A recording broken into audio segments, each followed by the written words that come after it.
losing 2 games in a row is something that can kind of stress those things. How do you feel like you guys handled that and then responded to it? I think we won Sunday, so that's all I'm worried about is next week. I don't know if I asked you this, but add another tall receiver and Valdez Campbell, what's that do for your group?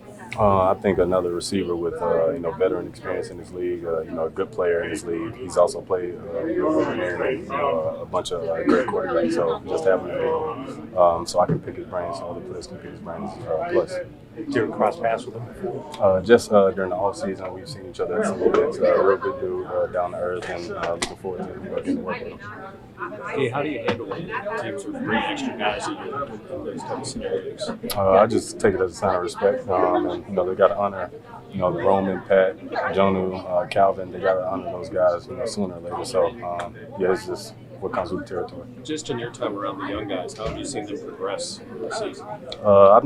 They've always been the type of players that y'all see on Sunday. I just get to see every day during the week, whether I'm just talking to them outside the facility or lining up beside them on Sundays. It's like a real joy just to line up beside these guys. Makes it easier to go out there and throw my body around.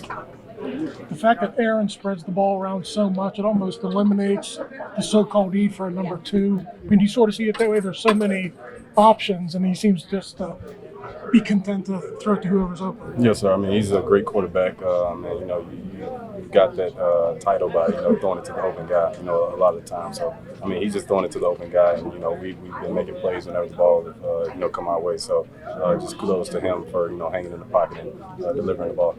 How unselfish does this group have to be okay with that? The open man, the spreading the ball around. That it seems like there aren't guys that are getting frustrated with the lack of targets. Yeah, y'all may get frustrated with us. We don't. We just trying to win.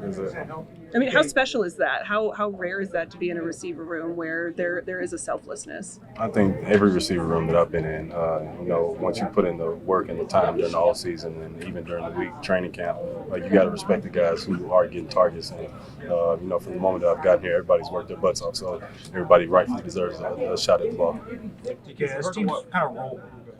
As teams kind of roll coverages to you sometimes, how do you see other guys like Darnell and Calvin, Roman just step up and take the attention you get and utilize it for production in the offense? Like I said, man, we're just trying to win games, and whatever way or shape, form, or fashion it may be, where the defense puts us down at the 10-yard line and we score every time, or whether we go on a 90-play drive, we're just trying to put points on the board and win games to where everybody wants to hold up a trophy at the end of the year. So we got to go through these types of processes in order for that goal to be met. DK, Aaron said that he welcomes guys coming to him if they think they're open on a given play to say, hey, let's look at the tape or whatever. Have you had those sort of conversations with him? Oh, no, sir. No. I mean, we all know how to watch. We're grown, so if we see each other open on film, we do have conversations on the sideline, or in meetings on Monday, about the game plan. But I think we've worked on a steady stream of communication throughout the week to where, on Sunday, he's going to do it to the open game. I'm going to block my butt off if I don't get the ball. And if I do get the ball, there was a sequence there, I think it was in the second quarter. You guys were in your midfield, you were kind of on the far side, and you looked like you came over the middle and you were open both times, and the ball went in a different direction. The second time you kind of clapped your hands and went back to the huddle, and that was it. In the moment as a competitor, do you, is there part of oh man, I want the ball, or do you sort of, did you have to learn how to flush it?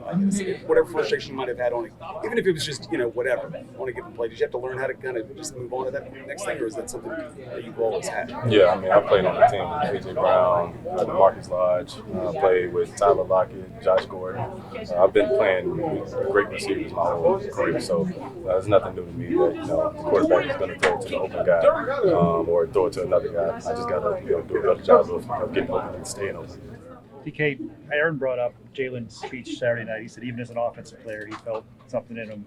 What kind of respect? I mean, you went against him on the NFC West days for a while. What kind of respect does he command, and what did that mean anything to you? Did it make an impact on you that Saturday night? Yes, sir. For somebody to get up in front of the team and spew out how they feel about our season thus far, especially a new guy who hasn't been here for a long time, just shows the care that he has for the team, for winning, and for the game of football. You got to respect the guy who does that. So it makes you want to go out there and play that much harder. I think it also just brought us closer together as a team, just hearing from up here instead of Mike Tomlin all the time. Do you think you guys need another guy to step up this weekend, this Saturday night, and give a speech? No, I mean, we're a team. You know, whether it's Saturday night or Sunday during the game, somebody's going to, make a big play and get the energy riled up or get the sideline turned up, and, we're going to feed off of that. Joey Porter just used the phrase good on good to describe a number of the matchups that you've had here in the first half of the season. The way the Colts, Green Bay, now the Chargers, these are playoff first place teams. Is it helpful to get that sort of gauge as to who you are, where you are at this point in the season? Not just wins and losses in the standings, but also a litmus test as to where you are with that competition? No, I mean, any given Sunday, you don't show up to play, you don't teach your lesson. So you got to come to play every week and, not look down and look up to your opponent. Just, beat the guy in front of you every play and then let chips fall with it. You ever heard a speech like Ramsey's over the years that stuck with you, one that you still remember? I mean, yeah, a couple of my peers have given speeches, nights before the game, but for us to come out there and play the way that we did, and for the defense to call 6 turnovers, it just really spoke volumes of what it meant to the guys out there on the field. Does it ever happen and then the team doesn't win and nobody talks about it? Who does talk about the loss after I talk like that? Nobody. So yeah, we always win after a speech like that.